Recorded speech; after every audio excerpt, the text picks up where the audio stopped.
So hello Des. So thank you very much for. Hey, Hey, Baptiste, bonjour, and bonjour to everybody in France. thank you very I much, hope Des. you're all safe and well and fishing. This is my garage. This is my fishing garage. This is where I do all my gear. Everything gets done in this garage, Baptiste. So not as nice as your fishing garage. Okay. So we have a few questions from our French follower. So we Okay. start with Thierry, and Thierry asks you if the fact that in fisheries, in competition, you can fish the feeder, the pole, everything. Is Yes. it made an impact on your pole fishing? Because, for No. example, in France, in Carpodrome, it's not very often allowed to fish the method or the waggler. Yeah, in England it's easy because every competition, or not every competition, but most competitions are multiple tasks. So feeder, pole, waggler, you can do everything at the same time. So it's normal. And like at the moment in the winter time, especially, you have to do maybe three things during a competition. You may have to fish a feeder, a waggler, and then maybe the pole late in the match because the fish do not come on the pole line. Does that have an impact on me? I don't think so. I think we have competitions now in England where it's feeder only, and the guys that feeder fish all the time are very switched on to the feeder fishing. So that makes it a little bit more difficult for the angler, which is doing the multiple tasks. But you get used to it. I think it's really important that to catch fish, especially during the colder months, that you do have an option of waggler and feeder, because sometimes you do not catch on the pole. So without those options, people don't catch fish, and we need to go in and catch fish. So yeah, it's very important. In England, it's very, very important because sometimes you will not catch on the pole in certain venues. Because I think in France, some people they don't allow the angler to fish the method feeder because they think the fish will stay away from the pole line. So is this Yes. happen in England? Yes, maybe in some venues, but for it depends how much feed they feed. I think if you're catapulting ground bait long, then maybe the fish will stay out. But in England, sometimes, I think for me, it's more important for people to catch fish, to keep them going fishing. If they don't catch fish, they don't want to go. So the feeder is really, really important. There's lots of venues I go to, Baptiste, for big bream and carp. You cannot catch short in the pole. It doesn't matter about the feeder going out there. They will not come to the pole line. So without the feeder, you catch nothing. So it's really important you have the feeder and the pole. Okay. So thank you for this one. So No problem. next one is from Aurelien, and he asks if there is a difference of presentation between rigs made with a normal split shot or with stoats. No, not really. Stots are a little bit lighter than shot, very slightly lighter. So normally you have smaller, you have less shot than stots. Okay. But only a matter. But the shotting is the same. It's very the same. I use stots. A lot of people in the UK use stots only. They only use stots. It doesn't matter what rig, what size float. They just use stots because they're very easy to put on. They do not damage the line at all. It's, you move the stots and the line is perfect. With shot, as you know, they're a bit harder to get on the line. And if you move the shot, it does create a little bit of damage. It doesn't matter what shot you use, you do get a slight bit of damage. But for me personally, I prefer shot when I'm fishing for silverfish, roach, gardons, bream, bloodworm fishing, caster fishing, worm fishing, and on my lighter main lines, maybe from 011 to 013. Yeah. And then when I go to the heavier lines, like 015, 017, 019, then I use Stotts, because I'm catching bigger fish, lots of bigger fish. I don't want any damage at all on my main line. You know, it's really important. So yeah, a lot of my rigs I use Stotts for heavier diameter lines. Okay, but the shotting pattern is the same. The shotting is the same. Little bulk. The only thing I do different with Stotts for the bulk shot on Stotts is have a little tiny gap. Okay. So you have like 2 or 3 millimeter gap between the Stotts, and that keeps everything nice and straight. So if you on the bulk, if you leave it a little, no matter what size Stotts you're using, you know, even if you're using like number 3 and number 4 and number 1 Stotts, use a small gap like that between the Stotts. It keeps everything really nice and neat and nice and straight. Okay. Oh, I think we are done for this one too. Okay, the next one is from Jeff, and he asks for your carp rigs. Do you use hook lengths, or do you tie your hooks direct to the main line? Always hook lengths, Jeff. Always. The only time I ever use direct is when I'm fishing with paste. Okay. So I'm fishing real heavy. You know, I'm fishing big hooks, like, you know, probably size 10s. In England, a lot of the fisheries in England, they have a maximum hook size of a number 12. There's not, most venues are number 12s. But always hook lengths. It's so much trouble if you have a problem with the hook, if you have a damaged line and you tie another hook on, your rig is, you've got to plumb up again. Always use hook lengths every time, apart from when I'm fishing with paste. Okay, so yeah, always use lengths. And also, you want to know if you use spade end hooks or also hide hooks for pole fishing? No, normally the only time is going back to paste again. The only time I used an hide hook on the pole is if I'm hair rigging. So I'm hair rigging pellets. Sometimes in England, I don't know if you do it in France, in France, we hair rig a caster, a band of caster. Not very often in France. No. But maybe after this video. Yeah, maybe in future matches, Baptiste, you hair rig a worm.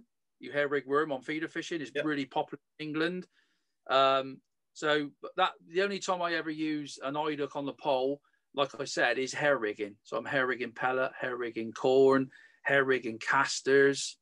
But normally for hooking baits like maggots, bloodworm, worms, I always use spade ends. So I don't use hide hooks when I'm actually hooking bait. Okay. It's always spade ends, always. Yeah. Okay. Because in France we have people who use hide hooks and they tied it in a small loop. Ah, right. Yeah, I know. Yeah, it's for me. It's no. I just tie the hook normally. And it's called a guy in England. I think it's called the hook in the loop or something. Yeah, something like that. I have seen this, but it's not for me, Baptiste. Okay. Just normal spade end hooks for hooking baits, and hide hooks for hair rigging. Okay. Okay. So now on to Eric question. Yep. So what's your favorite bream and skimmer mix? And when feeder fishing for bream and skimmer, do you use braid or mono mainline? Depends on the venue and depends on the distance. For example, when I go to, we have a venue called Porth Reservoir, very famous reservoir in Cornwall. Another one is called Tamar Lakes. I fished it in September this year. Last year it was fantastic. No, this year, sorry. And I use 012 braid. So I use the absolute braid. I got some here. That's what I use, 012. I don't use 010. I just use 012. I think because I was casting I was actually casting off of the braid. So I was fishing braid direct. So what I had was a meter piece of line with my rig on. So I was fishing a bit of a paternoster, you know, the paternoster rig. I had a meter piece of line, and then my braid connected to that line, loop to loop. And then I was actually casting off the braid. And I think not that many people do that, but it's brilliant because it makes your rod compress properly, you know, when you cast, because the braid is no stretch. You cast perfectly. Yeah, so I use braid when I can, especially when I'm fishing sort of 30 meters plus, then braid is, I think, is really, really important. But I do like the 1 meter piece of sort of 6 pound, 8 pound line with my feeder rig on. Because I just prefer mono. I prefer the mono as where the rig sits. Okay. So he wanted to know what's your favorite mix for bream and skimmer. Oh yeah, sorry Baptiste, I forgot. No problem, Des. My favorite mix in England for me, my favorite mix is Pro Thatchers and F1 dark, especially in the winter when the water goes cold and clear. I mix the dark with the Pro Thatchers. But that's my favorite mix. It's my favorite mix on the pole for skimmers and bream, and it's also my favorite mix on commercials and there's natural waters. A lot of natural waters now in England. Anywhere where you get carp anglers fish, and you do a lot in France, I know. The carp anglers put a lot of pellet in. You know, they use a lot of boilies, which boilies have got fish meal in. The bream get used to eating that, and that's really important. You have to fish with fish meal ground bait. But that is my favorite mix. Pro Thatchers and then F1 dark is a fantastic mix. Easy to mix, easy to use. And Baptiste, the most important thing is you can put that mix in the feeder all sorts of different ways. You can have it in a story is in Tamar. I fished in September. It's incredible that you were missing a lot of bites, and I actually used a small feeder. I don't know if I've got one here now, actually.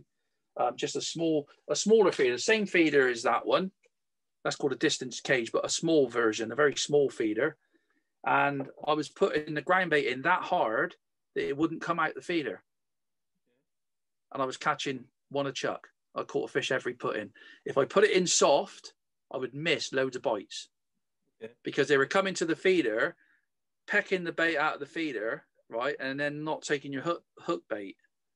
And now I put it in so hard that when I wound the fish in, the ground bait was still in the feeder. And with that mix, you can do all sorts. You can have it so it explodes. You can have it so it stays in the feeder. You can have it so you can vary that however you want it to your fishing on the day. And that's why it's so versatile, such a versatile mix. And you can put it with, I fished a few years ago, I fished with Blubber and Joker with that mix as well. And it was perfect every time. This is also my favorite mix when fishing there with you go, fish meal ground bait. Well, that's because I told you to use it and you're catching fish. This is because of you. Thank you very much, Des. Exactly, Baptiste. No problem. Okay. No, we have 2 people who ask for the same question. So they ask about your range of float. If you can told us for what kind of fishing you use them, why, and a little around your range of floats. I've got some floats here. Let me get my little tray. Look, this is my little tray from Preston that I get with all my floats in. Most of them are my samples. We'll start off with the Chianti, which is a famous float in England. This float was, when I first got sponsored by Preston 20 years ago, this float was out a long time before that. I used to use these floats 30 years ago. So this is a Chianti. All the slim range floats come in 4B10s up to 4B16s because we think that float, there's no point making that float any bigger. It's pointless. It doesn't work properly. So we do it in the sizes that we think this float works at its best. So we got a Chianti there. the antenna, which is made of cane. There's not that many floats on the market anymore that actually use cane for an antenna. But cane is very heavy, and if you're roach fishing, delicate roach fishing with casters, you know, pinkies, squats, little bits of worm, and you're catching roach and very shy biting fish, the Chianti is an amazing float. All the float range, the actual body is Roacell, so it's a Roacell, very dense foam, mega strong. So, and the great thing about Roacell is when they make the body, the float takes the same shot. So you could make this float up, and you literally use the same shotting pattern identical to the last float you made. So they're very, very, you know, very perfect on what it says. Carbon stem, because a lot of people use these floats on the drop fishing. They even use these floats for hemp fishing when they're catching roach on the River Avon, you know, Evesham, which is really, really popular hemp venue. They use the Chianti. It's been about for longer than what you have, Baptiste. This float was about when you weren't even born. So great float. That's called the Chianti. We got then and move on to a float called an F1 Fine. Exactly the same body, Roacell, exactly the same shot in again, 4B10 right up to 4B16, but this has a 1.2 hollow bristle. So it's a great to see. Hollow bristles, I'm not sure in France, but in England, they're very, very popular now. They have been for a long time. But on these floats now, we've got a new eye. This is called the Dura eye. You cannot break these floats. You cannot pull the eye out. To pull that eye out, you would have to break the float in half. So mega strong. This has a carbon stem again. But the difference between that and the Chianti is the eye, which is a Dura eye, and the 1.2 hollow bristle. These floats are fantastic for, again, shy biting fish like roach, skimmers. I actually used this float last week, and I used it for lift bites. Because the antenna is very fine, you can have your float like that, and you get a lift bite like that because it's very fine antenna. They are brilliant for skimmer fishing. So for you, Baptiste, for bloodworm, pinkies, over ground bait, a fantastic float. Fish perfectly. So that's the F1 Fine. This is my favorite float because it's the same as the F1 Fine. Dura eye again, real strong, same Roacell body, but a 1.5 hollow bristle. This is probably, for me, covers me for so much of my fishing, whether I'm fishing for carp, whether I'm fishing for the Carasio, F1s, carbon stem again. So if you want to, you can fish it on the drop in the smaller sizes. Just an all-round great float. I got loads of these tied up, and I tie all these rigs, this sort of float, Baptiste, from lines from 010 right up to 017. Okay. So I use the same float for roach fishing, for F1 fishing, and big weights of carp. So it's a great float. You can't break them because of the new Dura eye. They are literally unbreakable, but they fish perfectly. So that's the new F1 Maggot. Sorry, that's an F1 Maggot. Then we do a float called a F1 Pellet. The only difference between this and the F1 Maggot is that you've got a nickel titanium wire. So you, again, 1.5 hollow bristle, Dura eye, same Roacell body, but this looks like carbon, but it's actually nickel titanium wire. Some people love, when they're fishing with soft pellets, they love, and it does make a difference. When you drop this float in, it does follow the bait straight down. So when you're fishing with soft pellets, I'm not sure how much soft pellet you do in France, but you probably do a little bit on some venues. For Carasio and fish like that with soft pellet, they are the perfect float because they do follow. You can actually follow it down like that. So exactly the same as the F1 Maggot, apart from nickel titanium wire stem. And then last but not least, we've got the carp pellet. Now the carp pellet is the same as the F1 pellet, apart from a 2 mil hollow bristle. So when you're fishing with bigger baits like corn, big worms, baits like that, or if your eyesight's not great and you want a 2mm hollow bristle, they're very popular in England. Thicker tip floats are more about when it's a little bit warmer and they're fishing with bigger baits, you know, like maize and luncheon meat and baits like that. But stainless, not stainless steel, nickel titanium wire again, because some people just prefer that metal stem float. So we give them the option. So great range of floats. But for me, the F1 Maggot is the all-rounder for like roach, skimmers, and things like that. And then we have a new range. We might be having a new range, Baptiste, coming out shortly. Yeah. But we can't say a lot about that. And that's about it, really, for the range of them float. Oh, we got the carp floats. The carp ones. Yeah, the commercial range. Yeah, they are very famous in France. Commercial range. That's like, they're the ones that I've been tying up recently. They're called carp shallow. There's a one there called an edge. And again, they all got the Dura eyes on. I mean, these floats are all tied to heavier lines. These are about carp fishing. So if you're carp fishing with heavier lines, there's a range in there called a diamond. We have we got the edge, which is a real like 2.5 hollow bristle. All these floats have got fiberglass, they're fiberglass stems, so you can't break them. The only float in the range which has got a nickel titanium, which is a dibber, which is for sort of fishing very, very shallow. But the carp, that commercial carp range there, will cover you. I got a diamond. Where have I got my diamonds? I've not got my diamonds out, Baptiste. But the commercial carp range, very, very strong. Again, up to sort of, I think we do the inter diamonds up to 4B 18, I think, Baptiste, are they? Yes. So for most commercial fishing, they're the perfect sizes. But like we said, we got something new coming out next year, which Baptiste has been working on, which will cover us for every sort of style of fishing. Yeah. After that, we cover everything. Yeah, everything. Job done. Yeah. Okay.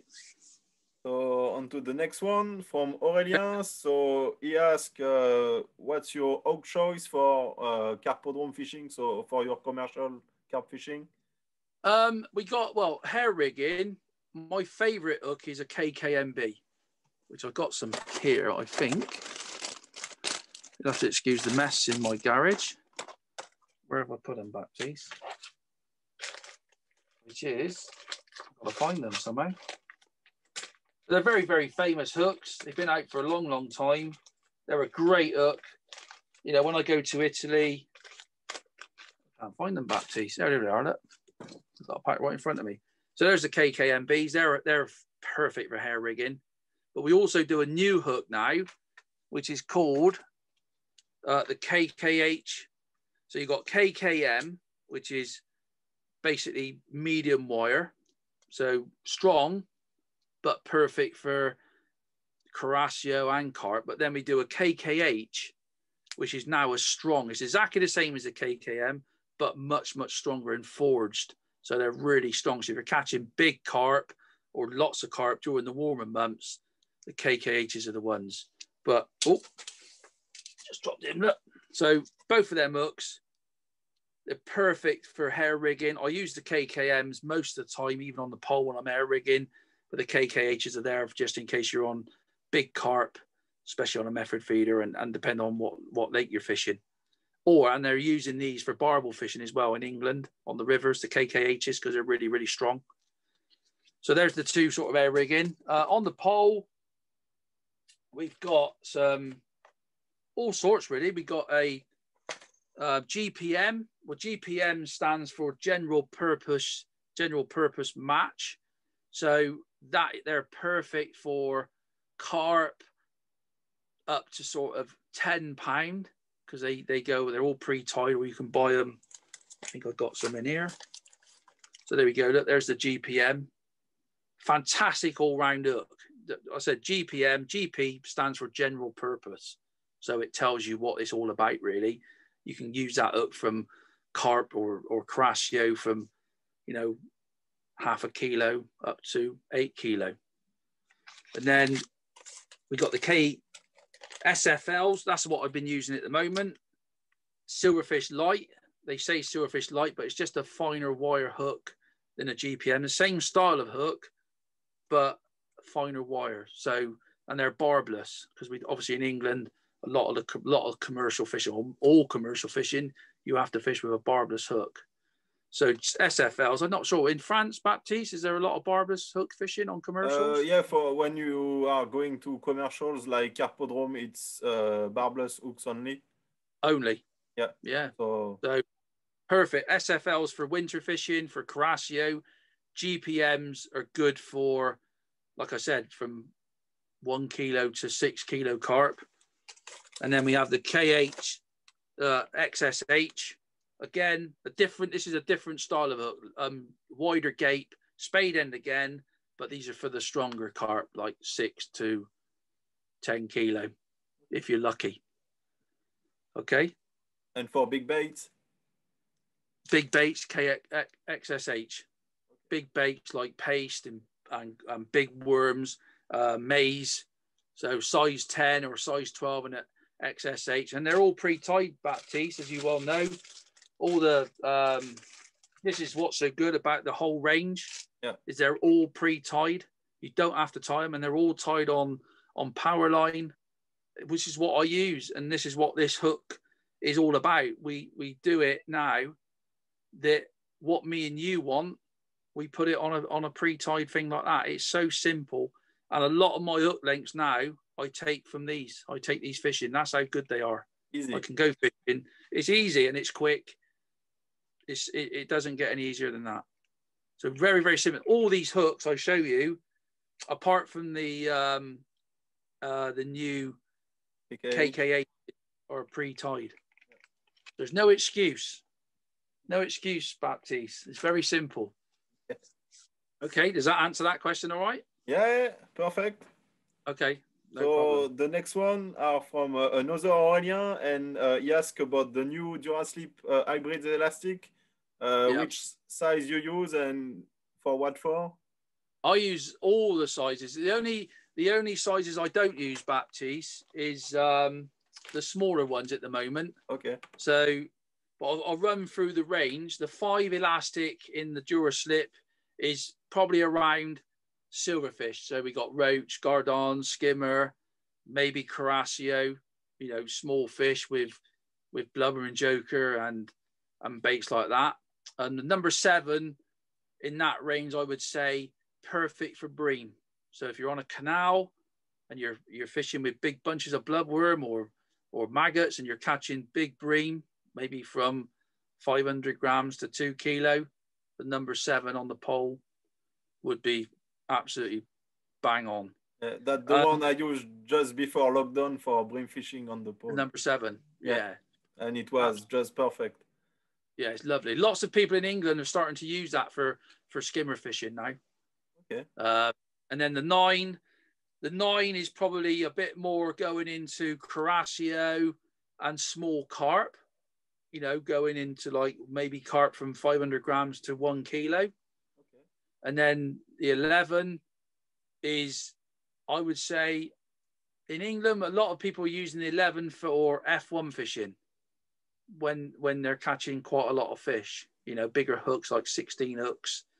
And in France, if you're catching bigger, lots of Carasio, carp from 1 kilo to 2, 3 kilo, and not so many, more delicate fishing. The 13 for me is I love it. I think it's a fantastic elastic. A little bit heavy for Carasio, but if you're going to a carpodrome where you're catching carp from 2 kilo to 6 kilo, a lot of fish, 2 kilo to 3 kilo, it doesn't get any better. It is absolutely, and it lasts, Baptiste, for ages, and it just works amazingly. It really does. It's my favorite elastic of all time, to be honest. I didn't think I would say that, but it is. And then we go into the 15 and 17. That is more about lots of fish, bigger fish. you know, when you're fishing up against maybe some snags, or you're catching a lot of weight, the 15 and the 17 are really, really good. You know, bigger baits, bigger hooks, bigger weights, maybe fish from 5 kilo to, you know, 7 kilo, 15 and 17. And then the 19 is brilliant for towing your vehicle. So if your vehicle breaks down, you use the 19. You use the 19 and it's fine. But the 19 is extreme, proper strong. You know, when you're maybe catching a lot of big fish, or you're fishing for maybe, you know, 10 kilo carp. So that is the range. It's a beautiful range. It's brilliant value for money. You know, it is cheap, it lasts for ages, and it works perfectly every time. With the Duraslit, I always use that on it. I think that makes it work so much better. So try that as well on it, because it does what it says on the bottle. It works brilliantly. And you use it also for your solid elastics and hollow elastics? Oh, yeah, you know me, Baptiste. Well, we got some here. I mean, this is my, you know, Baptiste in the World Championships. Lots of people this is the original slip, is second to none. It's cheap. It works amazing. I only use this up to an 8. I use this from a number 3 for canal fishing, and I use the 5 and 6 for roach, skimmers, and then I use the number 8 actually for catching lots of silverfish. I actually use this for a little bit of winter F1 fishing.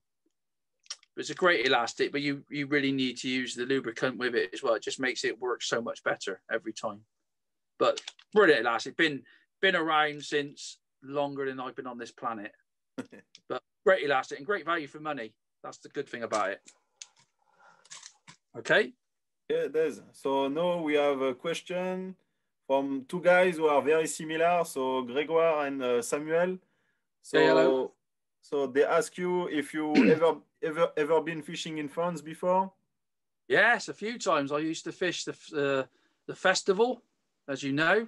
Ah, yes, near Châteaudun. Châteaudun, yeah. So I used to come over there. We had a good time, and it was the river was always very difficult. What's the river called, Baptiste? The name of the river? Le Loire. Yeah, with the shop nearby. I've been to the shop last week, and he spoke about you. Fantastic shop. I used to spend many euros in there. Yeah, it's what he said. Yeah, lots of euros. Yes, I fished in France a few times. Very enjoyed it. Yeah, I've been there. I've enjoyed it. The food's good. The fishing's okay. The river was very difficult on when we used to come. Very difficult, but enjoyable. You always had some bites on, very like jokers and bloodworm. I can't remember where else I fished in France actually, Baptiste. Yeah, you fished with my tackle one time when we do an open days. On the commercial. It's very cold. It was very, very cold. Very cold. Yeah, that was good. I catch some carp on the pole and on a feeder.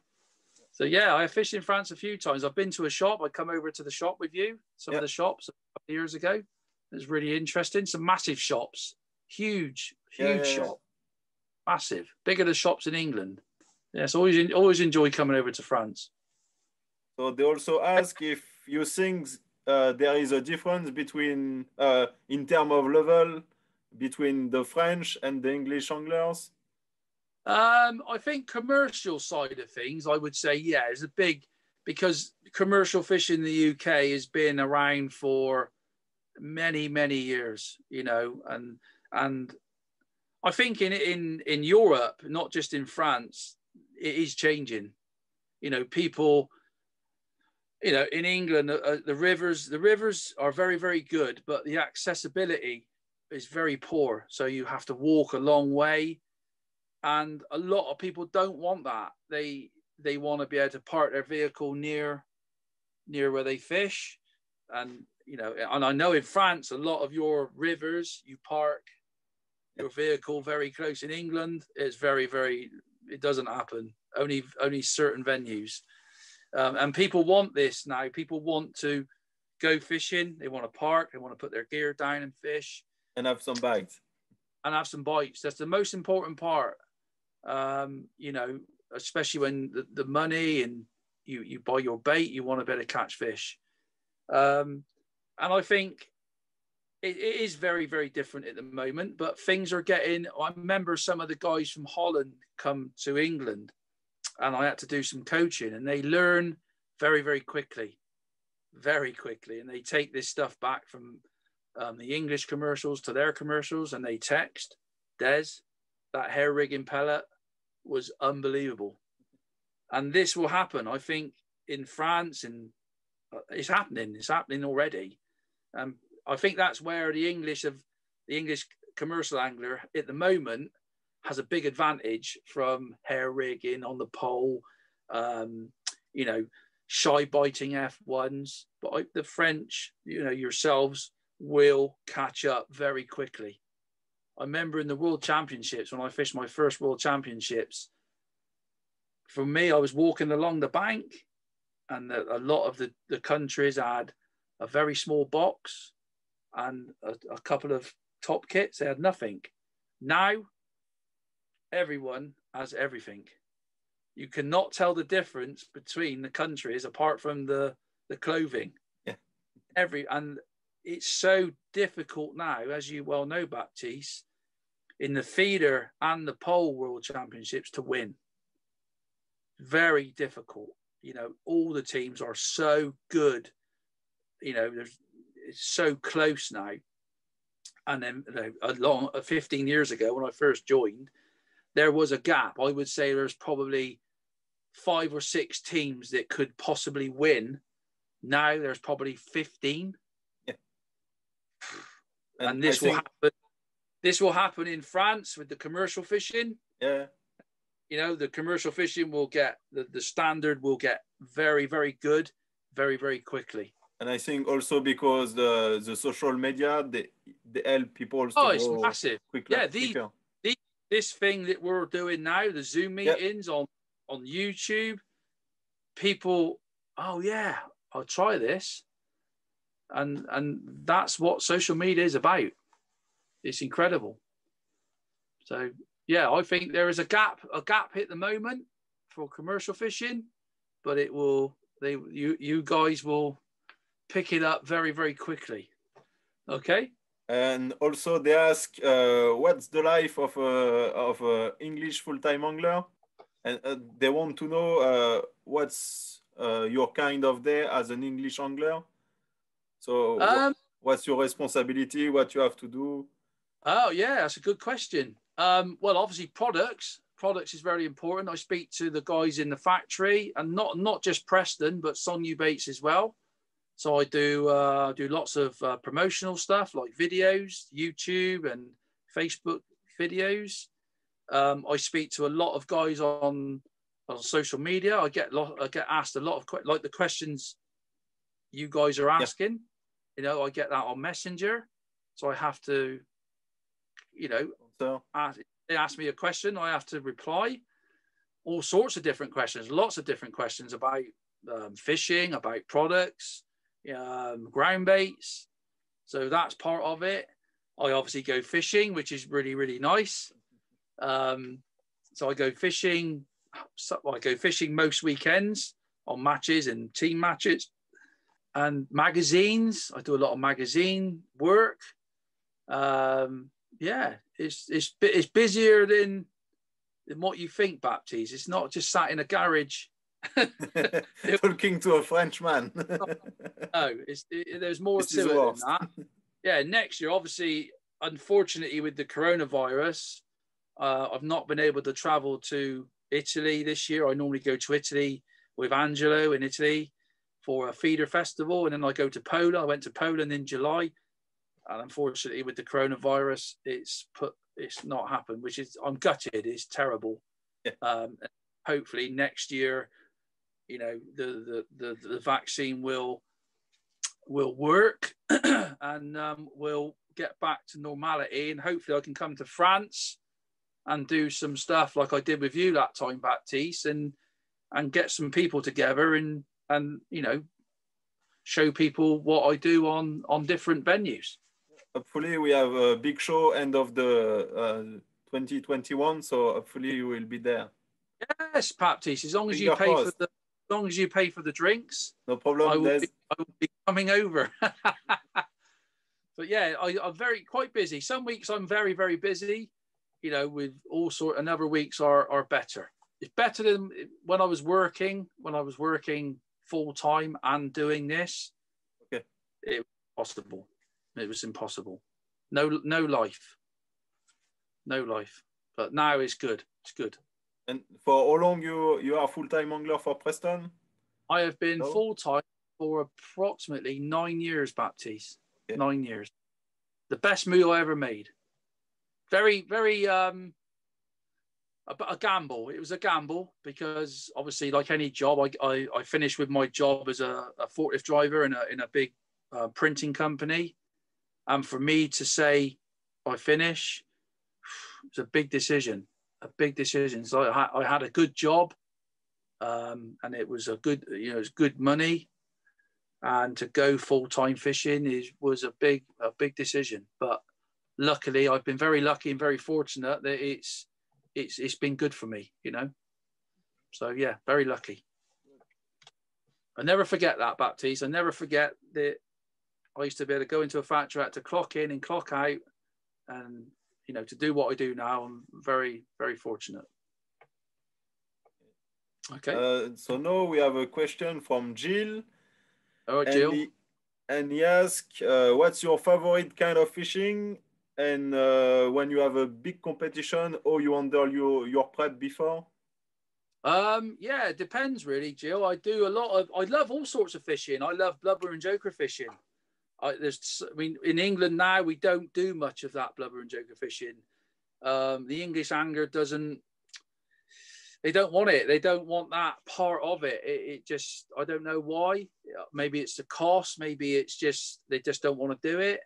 But I love it. I love all sorts of fishing. I love team fishing. A lot of team fishing in England now is not the big teams. They're small teams. So like at the moment I'm fishing, there's a teams of 4. The big teams, you know, the like teams of 12, they're not really happening. It's the small teams now, which are the most, it's like the festivals now. If you have a pairs match, people love that. But the prep, I do a lot of prep. A lot of my commercial prep is done. You know, I got some rigs here. A lot of my that's like one tray there of my commercial floats. So that's like some of the F1 Maggot Slims. And what I do is to make things simple, I tie these floats on different main lines, so different diameter main lines. So I got the F1 Maggots tied from 010, so like real delicate roach fishing, and I've got them tied up to 017. So I can do a lot of different fishing with them because I love the float so much. I can fish with all sorts of different fish, and I can catch weights. You know, if I want to catch big weights of carp, I fish with 017, but it's the same float. So I got trays of these floats all done, ready to go for all sorts of different fishing situations. So I do quite a lot of preparation, but I try and make it as easy as possible by using the same float that I know works and is super strong. And the most important for me is that they work, they fish correctly. And then if you do them on different main lines, it cuts a lot of the preparation down. Yeah, and that's it really. I do a lot of prep, like hooks now, because of the pre-tied, makes it a lot simpler. Just use pre-tied hooks. So that takes a lot of your time, you know, that I do in it. Yeah, I'm out in my garage a lot of the time, but I enjoy it. I get a little bit of music going and do my rigs. This is your office. This is my office. This is my mess. It looks like a bomb's gone off in here at the moment. But yeah, I do quite a lot of prep. And then in the winter time, not so much prep because the fishing is less, you know, but in the summertime, when I'm fishing more, I do more prep. Yeah. Okay. Okay. Well, the next one is from Luke. So he's based in Ploërmel. The big lake in Ploërmel is based from there. Yeah, lovely. So he's talking about this lake. So with a 2 meter depth average and a lot of carp angler feeding the carp at 100 meter plus. Do you think it's important to fishing very long distance, or? Depends on the time of year. I would say if you're going there in the colder months, then you will probably have to fish long distance, you know, with a method feeder or maybe even a bag, you know, a PVA bag. Method feeder, obviously in England, when we go to these sort of venues where carp anglers fish a lot, you have to fish at distance because the carp, like you said, the carp are used to being fed out longer. But that is more so in the colder months. But yeah, it is important. I think you need the right gear. That's why in England, you know, I've got a selection of rods from 10 foot to 13 foot that will cover you for all that sort of style of fishing. That will depend on the venue. But you can never, I think a lot of that Baptiste as well comes into having a look at the color of the water. If the water is really clear and it's cold, then distance definitely, it's a definite, I think it's pretty obvious. In the warmer months, even though it's clear, the carp still come in close. But if the water's colored, if the water has a color in it, you know, in Italy, I've been there in the winter, it's been freezing cold, and you still catch the biggest carp very close to your keep net. But the water has to be colored. So yeah, color of water will make a difference in the winter, especially. That's when you will probably have to fish at distance. Okay. So really important. Okay. And no problem. Now we are on to the last one from Ludovic. So he wants to know if you are going to a very new venue or you target it. If you've never been fishing the venue before. Yeah. How do I go about it? Yeah. That's a good question. Well, try and find out the information. I mean, I use social media like we all do. Try and, in England, when you Google or Facebook a venue name, they normally have their results. So some match results will be on there. Or if you're not a match angler and you just want to see, they normally show you pictures of what they've been catching on that venue. So use social media because it's really important. Google the venue or Facebook the venue. Try and find out what is in, you know, what species are in the lake, what size are the species, how deep is the how deep is the lake, you know, how big are these lakes.